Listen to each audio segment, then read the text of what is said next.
Bonjour ou re-bonjour, suite de notre édition spéciale municipale en Bourgogne sur France 3 avec des invités en direct avec nous. Thomas Thévenoud, député socialiste de Saône-et-Loire, bonjour. Bonjour. Et puis à vos côtés, Laurence Porte, bonjour. Bonjour. Votre liste UDI a obtenu la majorité dès le premier tour à Montbard. Vous serez donc la nouvelle maire de la ville de Côte-d'Or dans les prochains jours. En direct de Mâcon, nous retrouverons Jean-Patrick Courtois, le maire UMP, réélu hier soir donc au premier tour. Et puis à Auxerre, nous attend le député maire sortant PS d'Avallon, Jean-Yves Collet, réélu lui aussi. Pour les résultats sur ce plateau, Elsa Bezin est avec nous pour décrypter les résultats département par département. Puis nous analyserons les chiffres en compagnie de Lilian Melet et Éric Sicot, présent également à mes côtés. Entrons dans le vif du sujet avec Lyon pour commencer, si vous le voulez bien. Des maires sortants en difficulté comme à Auxerre. Guy Ferrez est talonné par son adversaire UMP Guillaume Larrivé. 2 points seulement séparent les deux. Reportage de Nathalie Baffer et Christian Mirabeau. Quelques minutes après la proclamation des résultats hier soir, le clan Ferrez est un peu sonné par le score de l'UMP Guillaume Larrivé et l'absence du Front National au second tour. Ici comme ailleurs, le sortant socialiste paye le climat national de défiance envers le gouvernement. Passé la déception, l'heure est ce matin à la mobilisation. Les résultats sont épluchés quartier par quartier. Pour espérer gagner dimanche, il faudra aller chercher les voix des abstentionnistes une à une. Il n'y a pas de solution, il n'y en a qu'une. J'ai constaté nombre d'abstentions dans ce qu'on appelle les quartiers populaires, les quartiers de la périphérie de la ville. Et bien c'est là qu'il faut aller convaincre les gens qu'au-delà de la politique nationale, il y a un maire qui est présent, il y a un maire qui les protège. Et c'est leur rappeler en permanence que l'enjeu de cette élection, encore une fois, au-delà de ce qui se passe dans le pays, eh bien cet enjeu, c'est l'avenir d'Auxerre et c'est leur propre avenir. Le jeune député UMP est lui revigoré par son score qui le place au coude à coude avec le maire sortant et il sait pouvoir compter sur une réserve de voix plus importante que son adversaire, sans les nommer, celle du Front National. Moi j'appelle toutes celles et tous ceux qui veulent le changement à me soutenir dimanche prochain. Est-ce que vous appelez les électeurs du Front National à se rapprocher de vous ? J'appelle tous les Auxerrois et toutes les Auxerroises à faire le choix du changement. À chacun de se décider. Personne n'est en situation de dicter aux Auxerrois leur conduite. Nous sommes libres de choisir. Le Front National qui avait en 2012 appelé à voter pour Guillaume Larrivé, même si ce ne sera pas le cas cette fois-ci officiellement. Guy Ferrez pourra lui compter sur une partie des voix du Front de gauche.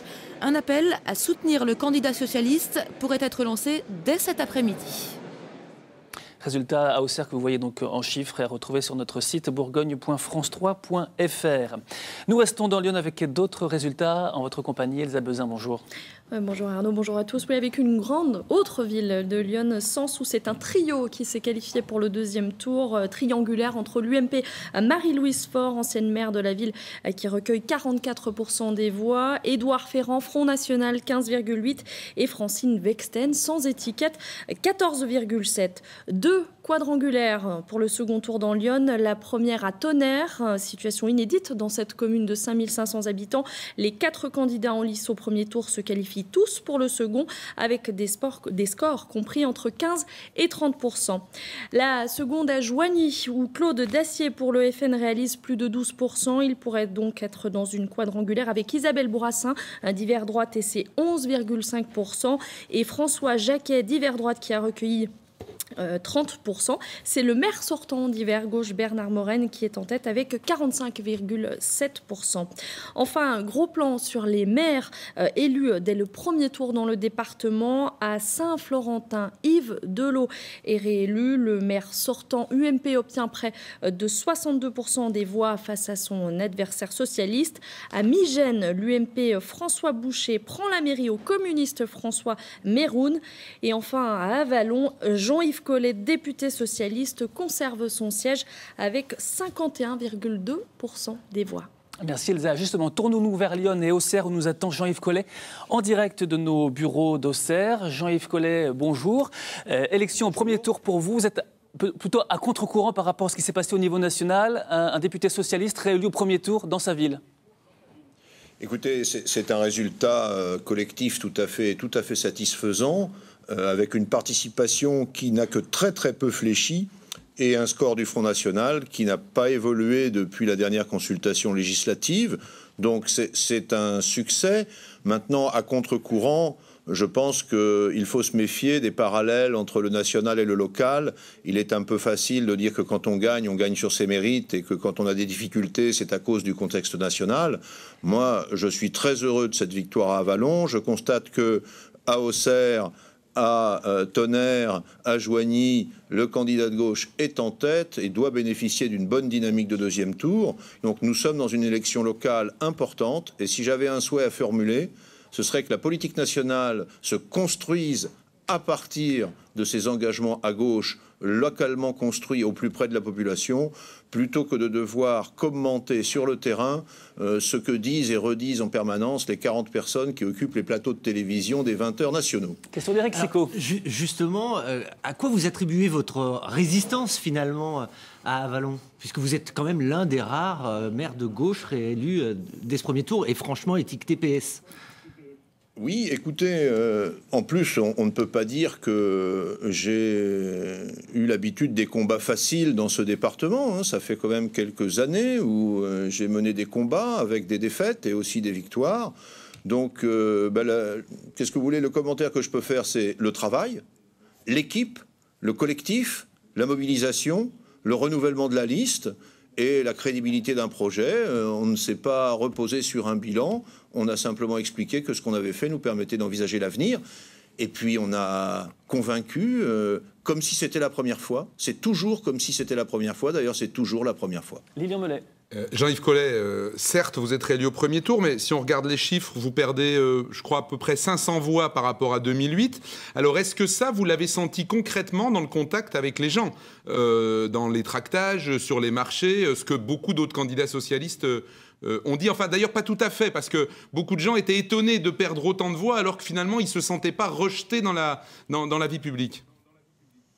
Moi, si vous voulez, je ne peux pas vous dire que j'ai senti dans la campagne qu'il y ait un rejet ou une adhésion, puisqu'on a mené campagne, je disais tout à l'heure, comme la première fois.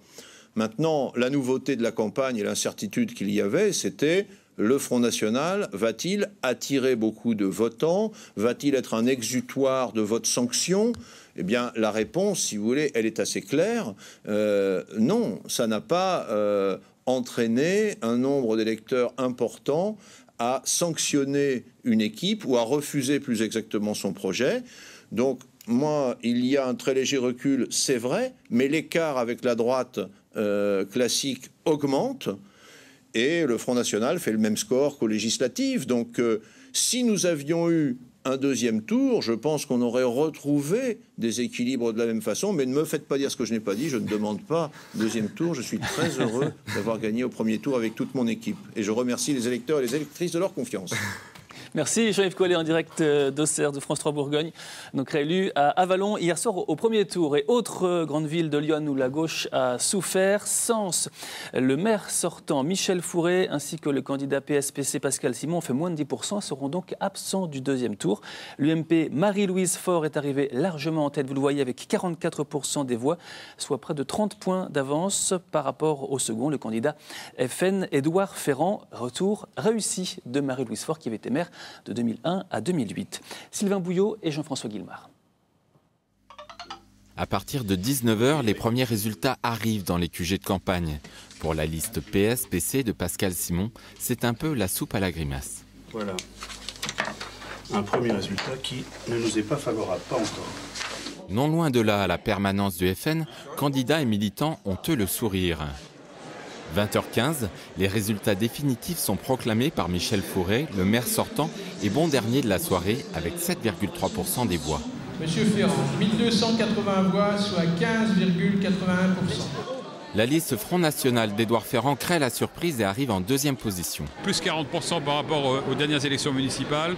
Je crois que c'est une victoire du peuple, des patriotes qui ont parlé sur Sens, de tous les oubliés, de tous ceux qui ont des fins de mois difficiles, de tous ceux qui sont absents de la vie politique.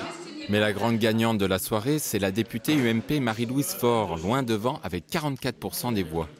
Aucune des listes n'affichait véritablement son appartenance à gauche. Nous avons annoncé ce que nous étions.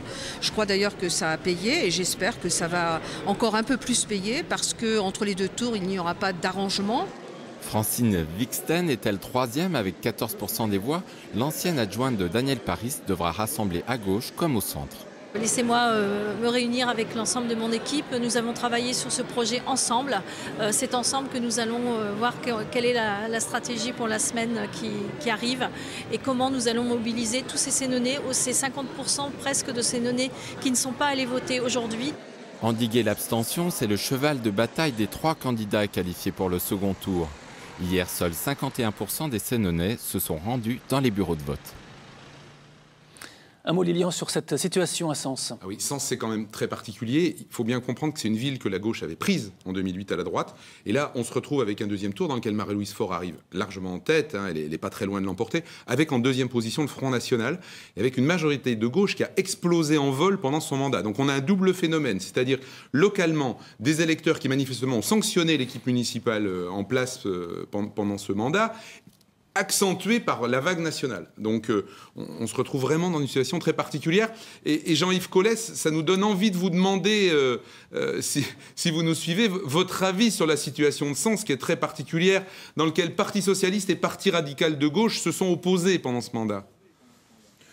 Oui, écoutez, je crois que vous avez résumé assez bien. Le feuilleton de la mandature de Daniel Paris a abouti à une désorganisation totale de la gauche qui était déjà quand même en délicatesse, puisque Marie-Louise Faure avait été élue préalablement. Moi, je pense qu'on est à Sens dans une ville où il faut que la gauche se rassemble, se reconstruise, indépendamment des ambitions et des inimitiés personnelles, parce que effectivement, il n'y a aucune raison d'en arriver à des situations où la droite, déjà éprouvée et déjà rejetée, le dispute à un Front National dont le relatif succès n'est pas très encourageant pour l'avenir. Donc nous avons un gros travail à faire, mais il faut que chacun accepte ses responsabilités et que les responsables du désordre d'aujourd'hui acceptent de passer la main, et peut-être qu'on regarde aussi Sens d'une autre manière, en disant que c'est une ville importante de Lyon et sur laquelle il faut que chacun porte sa plus grande attention à gauche dans l'unité. Merci Jean-Yves Collet. Nous allons refermer le chapitre Yonne pour repasser en Saône-et-Loire à présent et Chalon-sur-Saône d'abord, où la droite s'est unie pour reprendre la ville après un mandat socialiste de Christophe Sirugue. Il est donc battu par le chef de son opposition municipale, Gilles Platret, acclamé et applaudi hier soir sur la place de l'Hôtel de Ville par ses sympathisants. Reportage ce matin de Damien Boutillier et Romy Ouachuk. Bien évidemment, je regarde bureau de vote par bureau de vote les scrutins, je regarde, j'essaie de tirer les enseignements, je regarde bien évidemment aussi le contexte national dans lequel ces élections se sont déroulées, et puis j'essaie de voir comment organiser à la fois bien sûr le mandat qui s'ouvre et puis organiser aussi la riposte politique qui s'impose. Je suis engagé avec un mandat de parlementaire. Je continue bien sûr à être attaché, plus que ça même, à la ville de Chalon-sur-Saône et à ses habitants. Ça a été une action de 6 ans. Et puis une belle campagne aussi qu'on a menée avec Isabelle Dechaume et Sébastien Martin.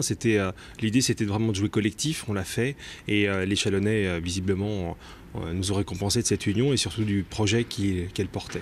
J'ai pas de sentiment de revanche aucune, parce que c'est pas du tout l'idée qu'on en a. On assurera avec Christophe Sirugue une transition républicaine. Les premiers contacts ont été pris ce matin.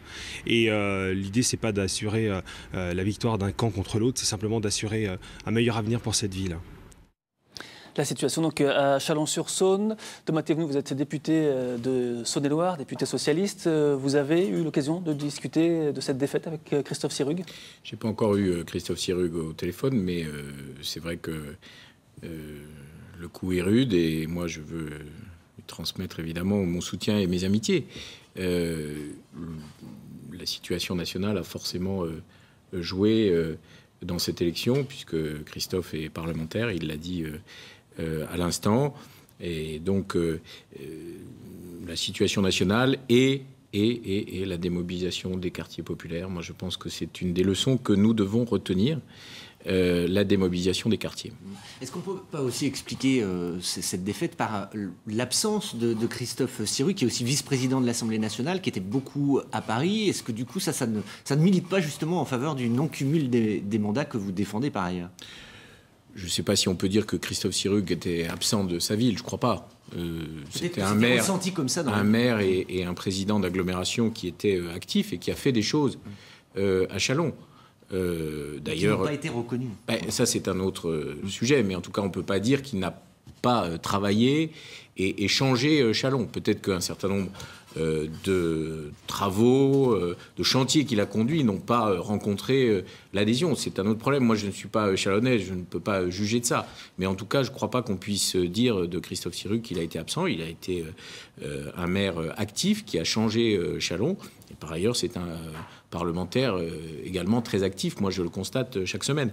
Simplement, je crois que la question qui nous est posée à travers l'élection de la droite à Châlons, mais aussi le contexte mâconnais, dans les grandes villes du département de Saône-et-Loire, on constate quand même une abstention très forte, en particulier, je le redis, dans les quartiers populaires. Donc je pense que le message a été entendu, le message des électeurs, en tout cas il doit être entendu, et donc nous devons très rapidement, après les élections municipales, après le deuxième tour, nous engager sur des marqueurs de gauche en direction des salariés, des retraités et des quartiers. J'insiste sur ces 3 points, salariés, retraités, quartiers. Moi, j'ai fait du porte-à-porte à Mâcon et j'ai senti que les gens avaient le sentiment qu'on les avait oubliés. Voilà. Donc, il faut retrouver le chemin des quartiers et redonner concrètement des marqueurs de gauche pour notre électorat. Le peuple de gauche, c'est le peuple du salariat et des petits retraités. On va en reparler. On va en parler. Il s'est quand même passé une drôle de chose dans cette campagne, Thomas Thévenoud. Beaucoup de sondages qui finalement n'étaient pas si défavorables que ça aux candidats socialistes, y compris, nous on va le dire, à Auxerre, on a parlé de Lyon, où le sondage n'a pas donné du tout les résultats qui se sont passés hier soir. Est-ce que ça a démobilisé votre électorat? Est-ce que c'est un phénomène... Et ça a été un phénomène général dans la plupart des villes de France. Comment vous analysez ça? Moi, vous savez, comme je vous l'ai dit, j'ai aidé un certain nombre de candidats de gauche, en particulier l'équipe qui était autour de Jacques Boucaud à Mâcon. Et je ne suis pas sondeur, hein, et je regarde assez peu les sondages. Mais quand les gens ne vous parlent pas, c'est jamais bon signe.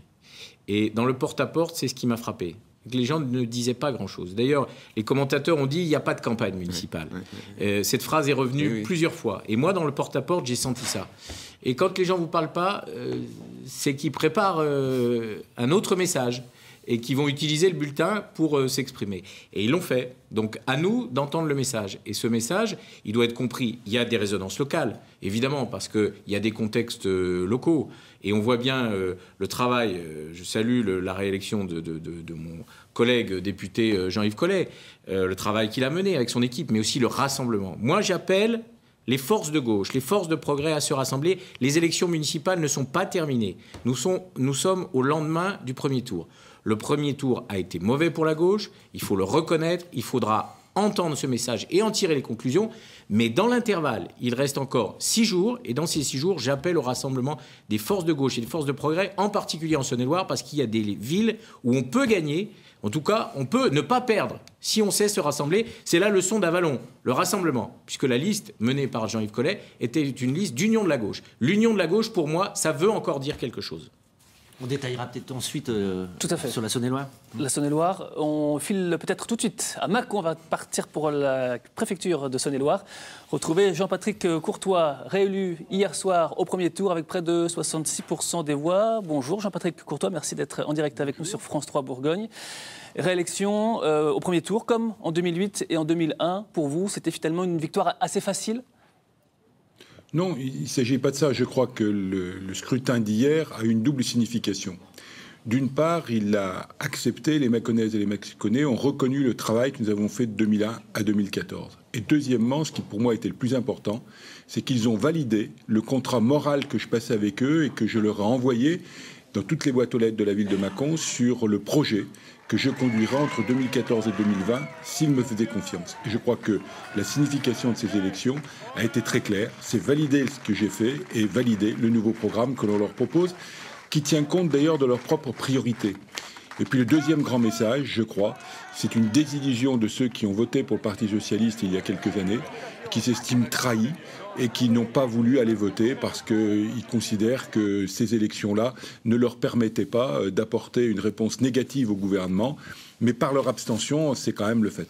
Oui, parce que chez vous, il y a vraiment ce phénomène conjugué. On le voit bien, la participation est très faible. Hein, elle est de 51 et quelques %.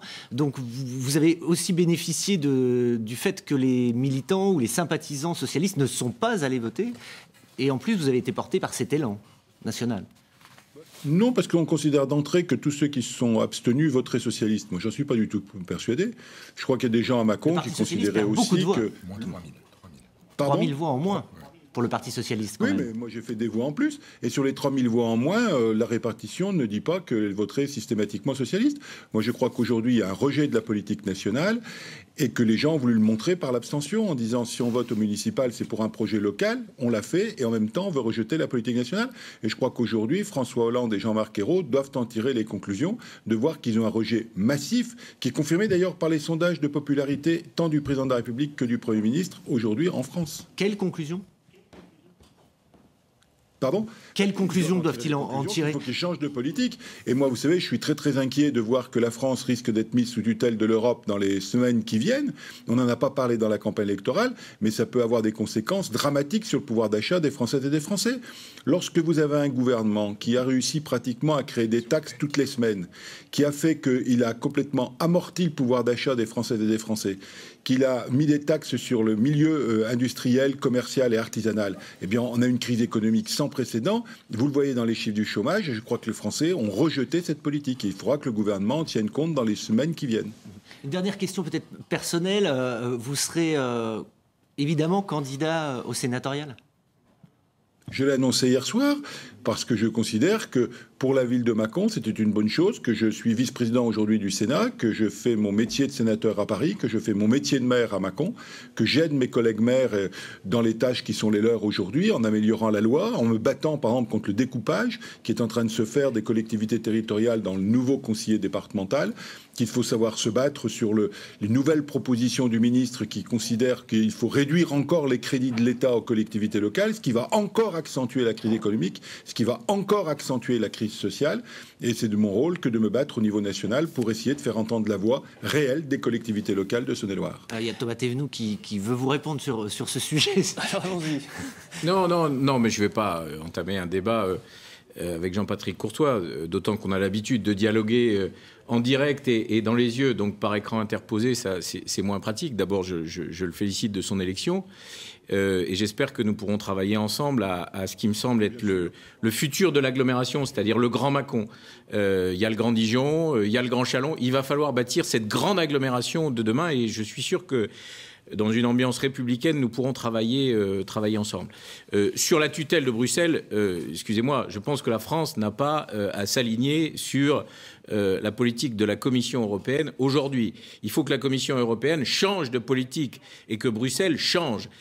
C'est aussi un des enjeux de ce printemps. Quant au contrat moral que Jean-Patrick Courtois a passé avec les Mâconnaises et les Mâconnais, oui, enfin, n'employons pas des grands mots, soyons modestes. Dans la période actuelle, je pense que les uns comme les autres, de gauche comme de droite, nous devons nous prémunir d'un langage un peu trop exalté. C'est le lendemain de la victoire, je peux comprendre tout ça. Mais Jean-Patrick Courtois, comme les autres, aura une question à trancher, la question du non-cumul. C'est-à-dire qu'il ne pourra pas rester éternellement sénateur-maire. C'est une bonne chose, nous avons voté cette loi, et donc le temps des députés-maires, le temps des sénateurs-maires est révolu. Jean-Patrick Courtois, votre réponse à Thomas Thévenoud. Qui a d'ailleurs plus ou moins désigné son dauphin en la personne de Johan Charlot. Non, deux réponses. La première, sur la première partie de la réponse de M. Thévenoud, qu'on puisse travailler ensemble dans un domaine républicain, il n'y a aucun problème. Il le sait et je le connais assez pour pouvoir le faire. Deuxième partie, je ne suis pas du tout d'accord avec lui. Je crois qu'au contraire, la France, malheureusement, va tomber sous la tutelle de Bruxelles. Parce que la France n'a plus les moyens de s'opposer à la tutelle de Bruxelles. Et voyez-vous, vos collègues journalistes, il y a quelques temps, l'avaient montré en disant qu'effectivement, il faudrait faire encore des mesures qui seront totalement impopulaires. Et la troisième, sur le mandat de député maire ou de sénateur-maire.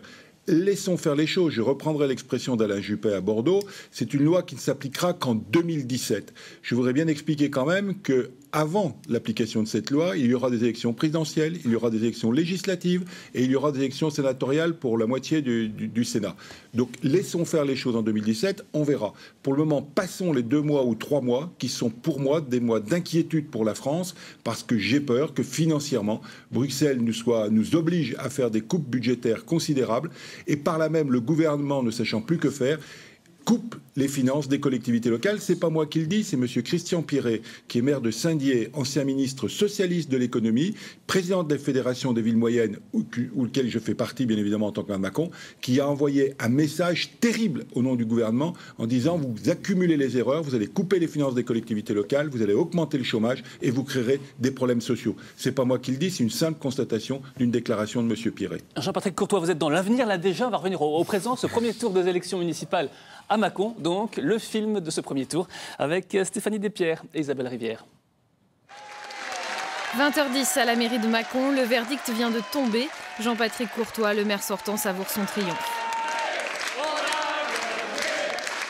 Sa liste UMP est élue avec 65,8% des voix. Un passage au premier tour, comme en 2001, comme en 2008. Avec ce score, ce n'est plus une victoire, c'est un plébiscite. C'est pour moi quelque chose d'extrêmement important et vous comprenez mon émotion ce soir.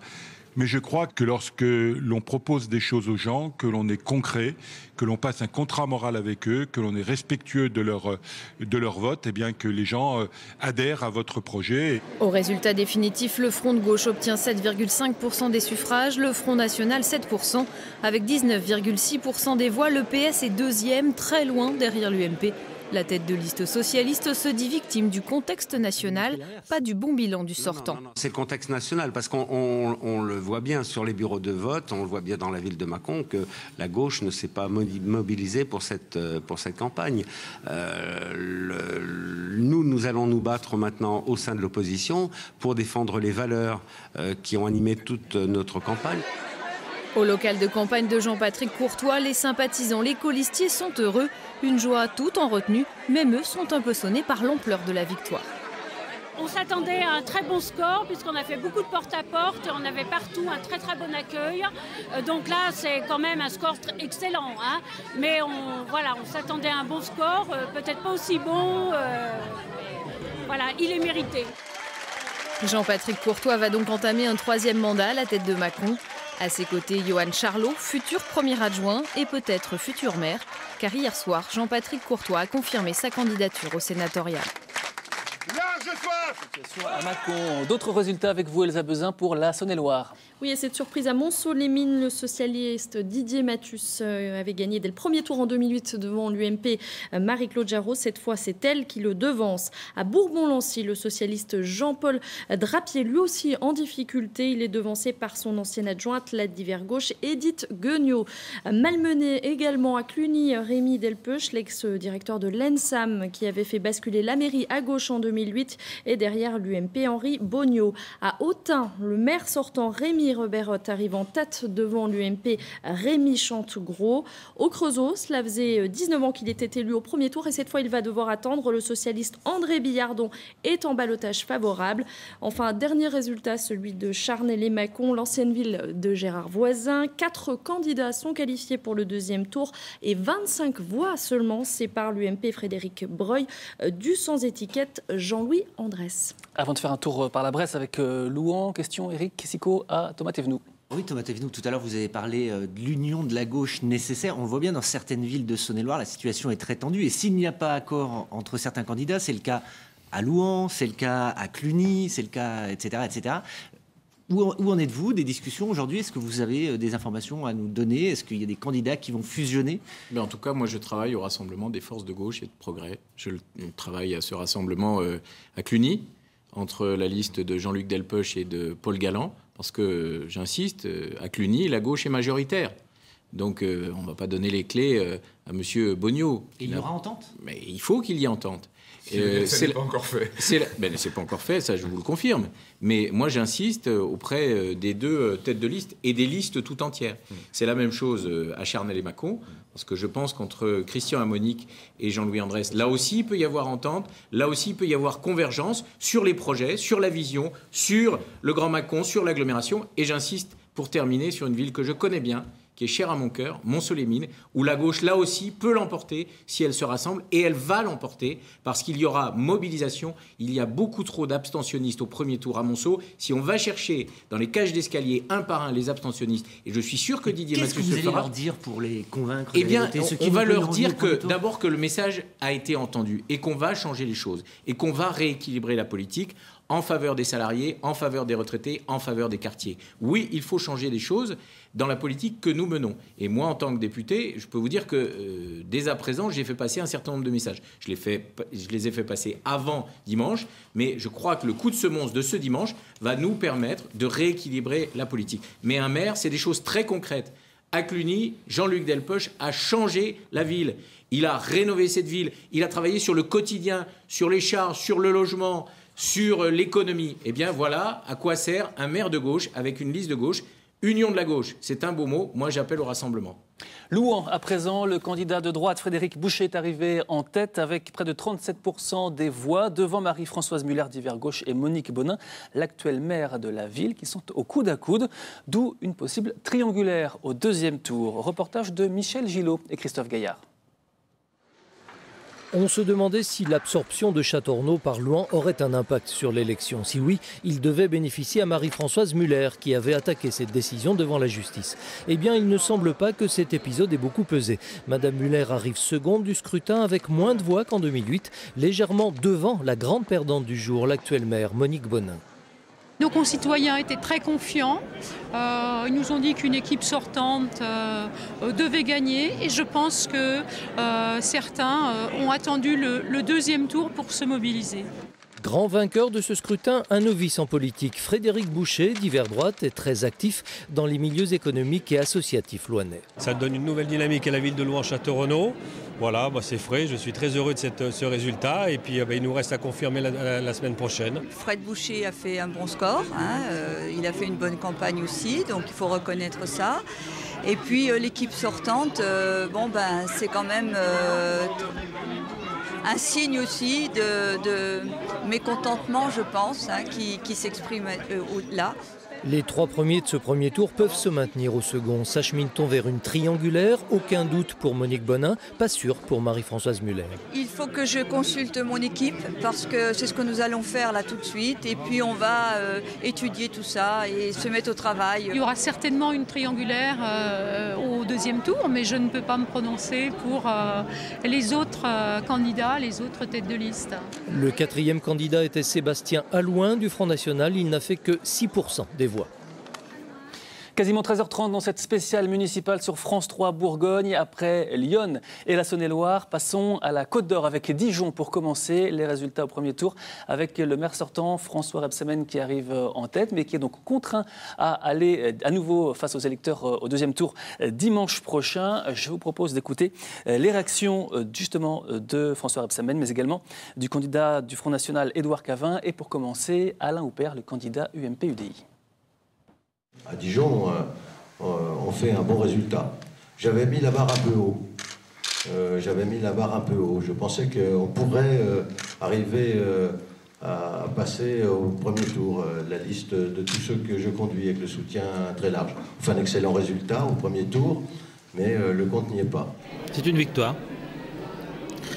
C'est une étape qui est franchie.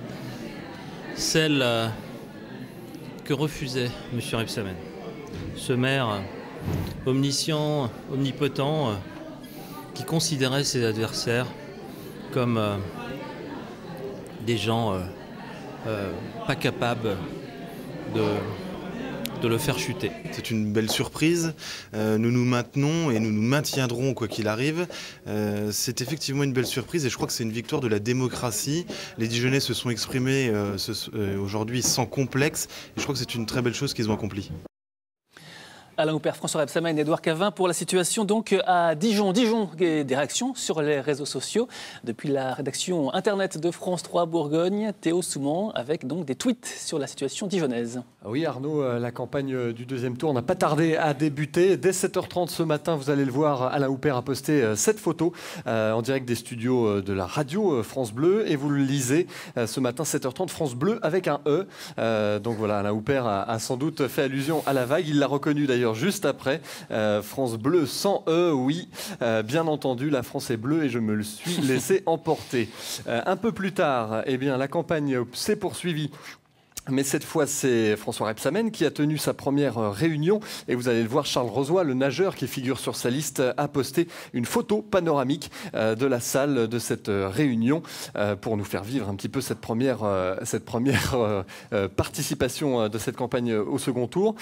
Édouard Cavin, le candidat Front National, lui aussi est déjà sur le pont. Vous le voyez, il était à la préfecture ce matin pour déposer sa liste pour le deuxième tour. Une photo postée par notre confrère Christophe Taris. Et puis à noter sur les réseaux sociaux le message de l'influent David Abiker, le journaliste d'Europe 1, avec ses plus de 100 000 abonnés sur le réseau, qui a fait un petit coup de chapeau au candidat atypique de Dijon, David Lano-Dugray, et c'est plus de 8% des voix. Voilà un message salué sur le réseau. Et le chapeau est un Panama. Merci Théo Soumand. Les réseaux sociaux donc actifs et Internet également. Vous avez été très nombreux hier sur notre site bourgogne.france3.fr. Des résultats, d'autres résultats, Elsa, en Côte d'Or. Oui, on commence avec une série de réélections. Hubert Brigand, réélu haut la main hier soir à Châtillon-sur-Seine avec 80% des suffrages. Même plébiscite ou presque pour l'UMP Rémi Delatte à Saint-Apollinaire avec 78% des voix. Réélection sans surprise également d'Alain Suguenot à Beaune. 4e mandat consécutif pour le patron de l'UMP en Côte d'Or. Revers douloureux à Genlis pour le radical de gauche Noël Bernard, battu dès le premier tour par l'UMP Vincent Dancourt. À Is-sur-Tille, la continuité à gauche est rompue. La succession du divers gauche Gilles Passereau a été contrecarrée par le divers droite Thierry Darphin. Et puis enfin, défaite cinglante à Montbard pour Christelle Sylvestre, qui avait ramené la ville dans le giron de la gauche en 2008. Elle est battue dès le premier tour par la candidate UDI, Laurence Porte, qui est sur notre plateau. Et oui, Laurence Porte, le candidat donc UDI, élu au premier tour. Alors on rappelle bien sûr, c'est une liste qui a été élue et vous serez élu maire ensuite. Vous serez donc a priori la nouvelle maire de Montbard pour succéder à Christelle Sylvestre. Ces 20 points d'écart ont surpris, ils vous ont surpris, vous aussi ? Écoutez, c'est vraiment une victoire qui est historique et c'est la victoire avant toute chose d'une équipe et la victoire de tous les Montbardois qui se sont véritablement énormément mobilisés pour donner la possibilité à notre ville d'avoir un véritable changement. Sur quoi ça s'est joué, Laurence Porte? Sur un rejet de la candidature de votre adversaire? Écoutez, nous, on a mené, et c'était vraiment un choix totalement assumé, une campagne de proximité, une campagne d'engagement, faite d'énormément de porte-à-porte, avec un argument qui a vraiment porté, qui était celui que nous ne faisions pas de promesses. Et je crois que les gens aujourd'hui expriment un véritable ras-le-bol. Et je suis entourée d'une équipe sans esprit partisan, et ça, je tiens vraiment à le souligner énormément. On est dans le refus des divisions politiciennes, parce qu'à mon sens, il n'y a pas à cette échelle locale une politique de droite à opposer à une politique de gauche. Il y a tout simplement une bonne ou une mauvaise gestion locale. Et il se trouve que la gestion locale de la maire socialiste sortante battue a été discutable. Et ça, ce n'est pas parce qu'elle est socialiste, ce qui est respectable par ailleurs, mais parce qu'elle n'a tout simplement pas su comprendre ni les Montbardois, ni les véritables enjeux du développement de Montbard. Alors, vous dites campagne locale, en même temps, on parle depuis le début de cette émission d'une vague bleue, d'une vague nationale. Est-ce que s'il n'y avait pas eu cette vague bleue, la situation aurait été la même? Et est-ce que le fait de ne pas faire de promesses aurait suffi à gagner une élection? Je vais vous dire, véritablement, pendant cette campagne, j'ai vraiment souhaité, avec mon équipe, en aucun cas souffler sur les braises de la situation nationale. Certes, on sait que la situation est difficile. On sait que dans le bassin montbardois, en particulier, donc tout ce qui tourne autour de l'industrie, de la métallurgie, par exemple, la fiscalisation à nouveau des heures supplémentaires a été quelque chose de vécu extrêmement douloureusement pour tous les travailleurs du bassin. Même chose pour le coup de rabot sur le quotient familial, la hausse de la TVA, etc. Mais véritablement, nous, le message qu'on a souhaité passer, c'est sur les enjeux locaux. Et on a refusé de souffler sur les braises parce que je sais pertinemment que les Montbardois, comme les Français, et Montbard quelque part est une petite France, eh bien ont un véritable ras-le-bol des guéguerres complètement stériles entre les partis politiques. Et face à nous, nous avions justement une équipe extrêmement politisée qui n'a pas entendu ce message, qui n'a pas pris la mesure de la fronde et la mesure aussi de ce climat d'affaires extrêmement malsain qui détériore la vie politique et qui malheureusement également rejaillit négativement sur tous ces élus locaux, tous ces candidats qui se battent sur le terrain et qui sont à mon sens irréprochables parce qu'ils ont un engagement véritablement plein de ferveur et de dévouement. Et ça, il faut le saluer. Et la victoire de tous les maires, de toute sensibilité, c'est avant tout la victoire de la démocratie et de la mobilisation des concitoyens. Juste un mot, comme vous n'avez pas fait de promesse, quelle sera votre première action finalement alors quand vous allez arriver à la tête de cette mairie? Alors la première action, c'est un sujet justement dont il a été très peu question pendant les élections municipales, c'est la question des rythmes scolaires. Voilà. Et de cette réforme, et je le dis à plus d'un titre, puisque par ailleurs je suis enseignante, je suis aussi maman de 3 enfants, et cette question malheureusement n'a pas du tout été abordée en fait pendant les municipales, alors que nous sommes à moins de 6 mois de la rentrée. Et c'est un gros travail. Vous faites partie de ceux qui ne veulent pas l'appliquer ou vous voulez l'assouplir? Parce qu'il y a des élus en Côte d'Or, Gilbert Menu par exemple à Talent, qui a dit « je ne l'appliquerai pas », au risque de se placer hors la loi, on va dire. Alors, le fond de ma pensée vraiment sur cette question, je trouve que la réforme des rythmes scolaires, dans l'intérêt de l'enfant, est une bonne réforme. On a véritablement besoin de remettre à plat tous ces rythmes scolaires, mais pas de cette façon, pas dans la précipitation, parce que la véritable réforme, c'est pas celle qui est en train d'être mise en place par Monsieur Payon, aucunement.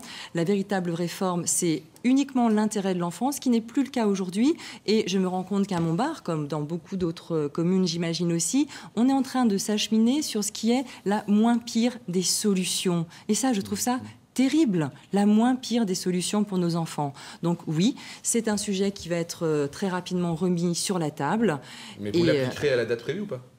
Ça va vraiment dépendre de la concertation, dans la mesure où moi, à l'heure actuelle... C'était une question concrète, c'était de l'appliquer ou pas? Alors moi, très concrètement, je n'ai pas eu de réponse concrète. Justement, c'était l'objet d'une de mes dernières questions diverses au conseil municipal. Je n'ai eu aucune réponse concrète à des questions extrêmement pragmatiques sur cette question. Donc, l'un de mes des premiers vraiment sujets sur lesquels il va vraiment falloir s'atteler, c'est retrouver à nouveau tout le monde autour de la table et puis, bien sûr, faire le meilleur choix possible pour nos enfants. Merci Laurence Porte. Le dossier va se rouvrir effectivement après cette campagne des municipales. La Nièvre, à présent, des résultats avec vous, Elsa Bezin. Oui, peu coutumière du fait, la Nièvre aura aussi sa bascule. Cosne-sur-Loire tombe dans l'escarcelle de l'UMP. Le sortant Alain Derbier, PS, s'incline devant Michel Venot. Sans parler véritablement de bascule, à Château-Chinon, Henri Malcoif s'incline au premier tour face à Guy Dousseau, ancien adjoint de François Mitterrand. À Clamecy, Michel Courvoyeur fait la course en tête, mais avec seulement 2 petites voix d'avance sur son adversaire Claudine Boissorieux. Succession réussie pour Gaëtan Gors à la Charité-sur-Loire. Dans cette ville traditionnelle de gauche, c'est Henri Vallès qui remporte le scrutin avec 65% des suffrages.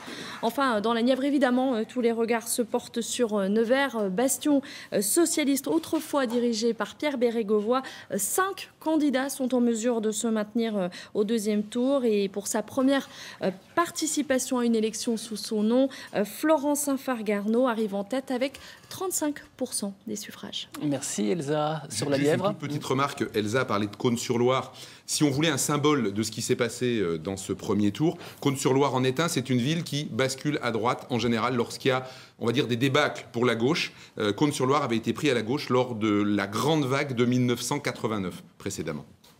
Eric. Je vais demander à Jean-Patrick Courtois son bilan, sa vision globale de ces élections. C'est vraiment une vague bleue quand même pour vous, Jean-Patrick Courtois, en quelques secondes. Alors, ce sera le mot de la fin. On vous accorde 30 secondes, Jean-Patrick Courtois. Oui, simplement pour vous dire que je crois qu'il y a un rejet de la politique nationale, ce que vous appelez la vague bleue. Mais c'est un rejet de la politique fiscale du gouvernement, c'est un rejet de la politique monétaire du gouvernement, c'est un rejet de la politique industrielle du gouvernement. Et par là même, lorsque vous avez eu des candidats, soit maires sortants, soit candidats nouveaux, qui ont proposé un programme proche de la population, eh bien ça a été ce que vous appelez la vague bleue, c'est-à-dire des villes qui sont soit confirmées comme la mienne, soit des villes qui sont passées du PS à nos mouvements et à nos sensibilités politique. Merci. Je crois que ce mouvement s'amplifiera parce qu'heureusement, dans 8 jours, malheureusement, la politique fiscale ne sera pas abandonnée. Allez, 20 secondes pour Thomas Thévenoud. 1800 milliards, voilà. Voilà la situation dans laquelle on a trouvé la France. Je le redis juste en passant à Jean-Patrick Courtois. Si on vous veut attendez un message du gouvernement? Non, mais si on veut faire preuve de responsabilité, il faut regarder quelle est la situation de la France, dans quel état nous l'avons trouvée, et ne pas aller d'une élection à l'autre, puisque j'ai cru comprendre que Jean-Patrick Courtois, et c'est tout à fait respectable, allait de nouveau se présenter aux élections sénatoriales en reparlant systématiquement de la politique gouvernementale. Merci. Regardons la situation française et donnons des signes aux salariés, aux retraités et aux quartiers. C'est le mot de la fin pour cette mi-journée. Le 19-20 sera également consacré au municipal tout à l'heure. Merci de votre fidélité à France 3 Bourgogne et très bel après-midi à tous.